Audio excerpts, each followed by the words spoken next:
అందరికీ నమస్కారం. నా పేరు రమ. నువ్వే కావాలి 31వ భాగం. రచయిత జానకి గారు.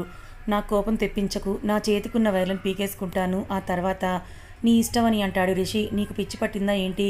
ఎందుకు ఇలా బిహేవ్ చేస్తున్నావు రిషి అని అంటుంది గీత. నువ్వు చెప్పకపోతే నేను నిజంగా వైర్లు పీకేసుకుంటాను అని చెప్తాడు రిషి. సరే చెప్తానని నేను ఎయిర్పోర్ట్కి వెళ్ళాలి కదా. తను అదే దారిలో వెళ్తూ ఉంటే లిఫ్ట్ ఇచ్చాడు, ఎక్కానని చెప్తుంది గీత.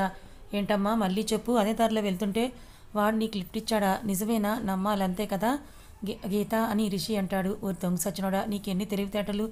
భగవంతుడు ఎందుకు ఇచ్చాడో ఇప్పుడు నేనేమని చెప్పాలి దేవుడా?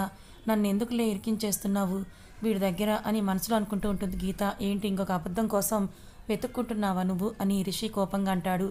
నేను ఎందుకు అబద్ధం చెప్తాను? అంత అవసరం నాకు లేదని గీత అంటుంది. అయితే నిజం చెప్పు. వాడు కారు ఎందుకు ఎక్కావు? నీకు నేను చెప్పేది విను. నీ హెల్త్ బాగాలేదు. ఏమైనా ఉంటే తర్వాత మాట్లాడుకుందాం. ఇప్పుడు ఇవన్నీ అవసరమా అని గీత అంటుంది. నాకు అవసరమే, నువ్వు చెప్తావా లేదా అని కోపంగా అంటాడు రిషి. నేను చెప్పేది అంతే, నిజమని చెప్తున్నాను కదా, ఎందుకు నువ్వు నమ్మడం లేదని అంటుంది గీత. ఎందుకంటే నీ కళ్ళు అబద్ధమని నాతో చెప్తున్నాయి. నువ్వు ఏడ్చిన కన్నీళ్ళు అని అంటూ ఉంటకి నిజం చెప్పు అని అడుగుతాడు రిషి. నేను ఏడ్చానని నీకెవరు చెప్పారని అంటుంది గీత. నువ్వే చేస్తున్నావు. అన్నీ నాకు తెలిస్తే ప్రేమ అంటే సంతోషమే కాదు, బాధని కూడా పంచుకోవాలి. నీ కళ్ళు, నీకు కన్నీళ్ళు, నువ్వు అని చెప్పేదంతా అబద్ధమని నాతో అంటున్నాయి. ఇప్పుడు నువ్వు నిజం చెప్పకపోతే నా మీద ఒట్టే అని రిషి అంటాడు. ఏడుస్తూ గీత జరిగిన విషయం అంతా చెప్తుంది.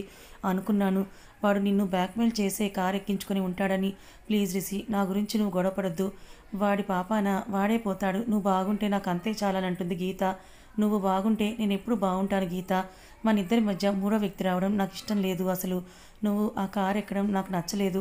నువ్వు అలా చేసినందుకు నాకు చాలా కోపం వచ్చింది. తర్వాత ఆ ఫోటో చూసినప్పుడు నీ ముఖం డల్గా ఏదో భయపడుతున్నట్లుగా అనిపించింది. అక్కడ ఏదో జరిగే ఉంటుంది. అందువల్లే నువ్వు వాడి కారు ఎక్కావని నేను అనుకున్నాను. కానీ అది నీ నోటితోనే చెప్తే వినాలనే ఇప్పటి వరకు నేను ఇంతసేపు ఆగాను అని రిషి అంటాడు. వీడియో కాల్లోనే గీత రిషిని చూసి ఏడుస్తూ, నన్ను ఇంతగా అర్థం చేసుకున్నావు నువ్వు. ఇంకా ఏదేమైనా సరే నా గతం గురించి నీకు చెప్పాలని మనసులో అనుకుంటుంది గీత. నువ్వు నాకు పెళ్ళానివి, నిన్ను కాకపోతే ఇంకెవరిని అర్థం చేసుకుంటాను చెప్పు అని రిషి అంటాడు. గీత నవ్వుతూ, చాలే కానీ ముందు రెస్ట్ తీసుకో, ఇలా వీడియో కాల్లో మాట్లాడడం నీకు మంచిది కాదు అని అంటుంది గీత. ఏమండి చెప్పు భువన, ఏంటి పాలు తీసుకొచ్చాను తాగండి. నేను తాగుతానులే. శ్వేత, మోహన్ ఎక్కడ ఉన్నారు భువన అని ఈశ్వర్రావు అడుగుతాడు. వాళ్ళు భోంచేసి వాళ్ళ రూమ్కి వెళ్ళిపోయారండి అని చెప్తుంది భువన. ఉదయం కోడలు చాలా డల్గా కనిపించింది. ఎందుకలా ఉంది? నేను అప్పుడే అడుగుదాం అనుకున్నాను కానీ తనని బాధ పెట్టడం ఇష్టం లేక అడగలేదని అంటాడు ఈశ్వర్రావు. నాకు కూడా అదే అర్థం కావడం లేదండి. అసలు అక్కడ ఏం జరిగిందో మరి. గీతని అడగలేకపోయావా భువన అని ఈశ్వర్రావు అంటాడు.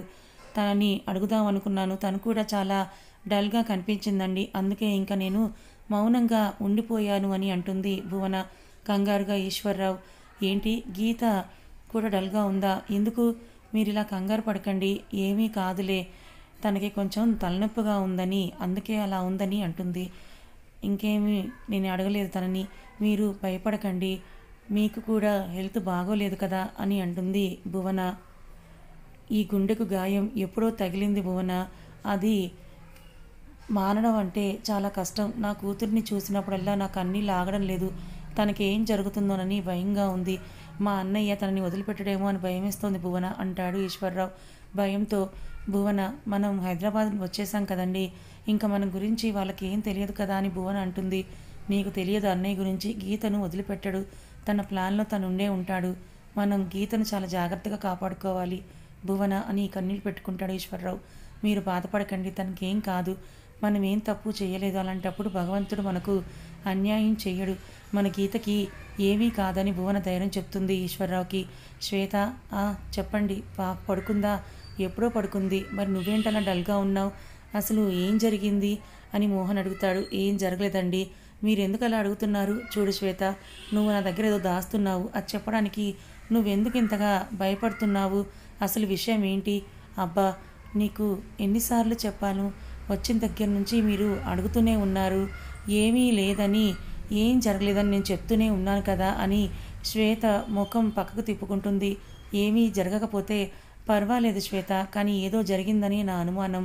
నువ్వు బెంగళూరు నుంచి వచ్చినప్పుడు చాలా హ్యాపీగా కనిపించావు. హైదరాబాద్ ఎయిర్పోర్ట్‌లో దిగినప్పుడు కూడా చాలా ఆనందంగా ఉన్నావు. కానీ ఆ తర్వాత నుంచి నీళ్ళు కొద్దిగా గమనిస్తున్నాను. ఎందుకో టెన్షన్ పడుతూ ఉన్నావు. భయపడుతూ నీలో నువ్వు బాధపడుతున్నావు. నీలో నువ్వులా లేవు. భోజనం కూడా సరిగ్గా చేయలేదు అని అడుగుతూ ఉంటే ఏమీ చెప్పవేంటి? ఇలా అయితే ఎలా శ్వేత అని కొంచెం కోపంగా అంటాడు మోహన్. ఏమైనా ఉంటే చెప్తాను కదా మోహన్. పదే పదే అడుగుతూ ఉంటే చిరాకు వస్తుంది కదా. ఎందుకు అర్థం చేసుకోవు? పైగా పాప పడుకుంది. ఇప్పుడు ఈ గోల ఏంటి? అవసరమా అని శ్వేత అంటుంది. సరే నీ ఇష్టం. నీకు నచ్చినప్పుడు చెప్పు. గుడ్ నైట్ అని మోహన్ కోపంగా పడుకుంటాడు. ఏమని చెప్పాలి? నాలో జరిగే ఈ అలజడికే కారణం మీకు చెప్పి మీకు కూడా మనశ్శాంతి లేకుండా చేయలేను.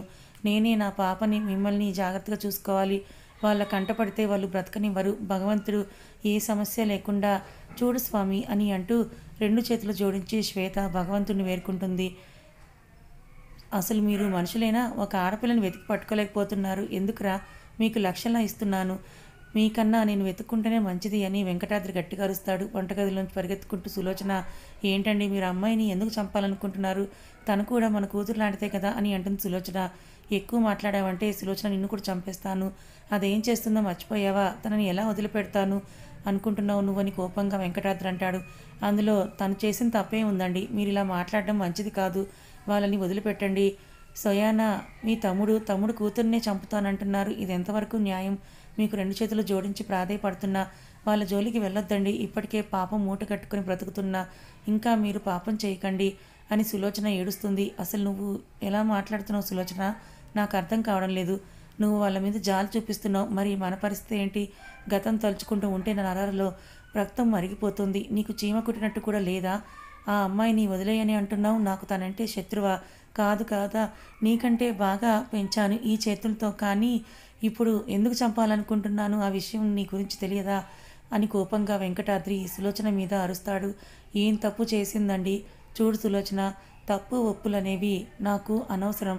భూమి మీద తను ఉండడానికి వీల్లేదు అంతే అని అక్కడి నుంచి వెంకటాద్రి కోపంగా తన రూమ్లోకి వెళ్ళిపోతాడు. కన్నీళ్లు పెట్టుకుంటూ వాళ్ళ వైపు చూస్తే, ఒరే మీకు దండం పెడతా, ఆ అమ్మాయి ఎక్కడుందో మీరు చెప్పొద్దు. తన అమాయకురాలరా. తను పడ్డ బాధ ఏ ఆడపిల్ల కూడా పడి ఉండదు. నేను చెప్తున్నాను కదా, వెతుకుతావని మాత్రమే చెప్పండి. తన గురించి మాత్రం చెప్పొద్దు. చిన్నవాళ్ళైనా మీకు చేతులు జోడించి వేడుకుంటున్నాను. ఈ తల్లి మనసుని అర్థం చేసుకోండి అని కన్నీళ్లు పెట్టుకుంటూ అక్కడున్న రౌడీలకు చెప్తుంది సులోచన. మీరేమో ఇలా అంటారమ్మా? అయ్యగారేమో మమ్మల్ని తిడుతున్నారు. మేము ఎవరికి పని చేయాలో అర్థం కావడం లేదని అందులో ఒక వ్యక్తి అంటాడు. ఒక నిండు ప్రాణం తీయడం తప్పురా? తన ఆడపిల్ల, తనే తప్పు చేయలేదు. నేను చెప్తున్నాను కదా, మీ అయ్యగారు ఏం చెప్తే అది వినండి. కానీ విన్నట్టు నటించండి. తన గురించి మాత్రం మీరు చెప్పరు. నా చేతిలో మీరు చేస్తారు అని కోపంగా చెప్తూ అక్కడి నుంచి సులోచన వెళ్ళిపోతుంది. ఏంటోరా, ఎవరి మాట వినడం మనకు అర్థం కావడం లేదు. సులోచనమ్మ గారేమో చాలా మంచివారు. మన పిల్లల్ని చాలా బాగా చూసుకుంటారు. అయ్యగారు కూడా అంతే.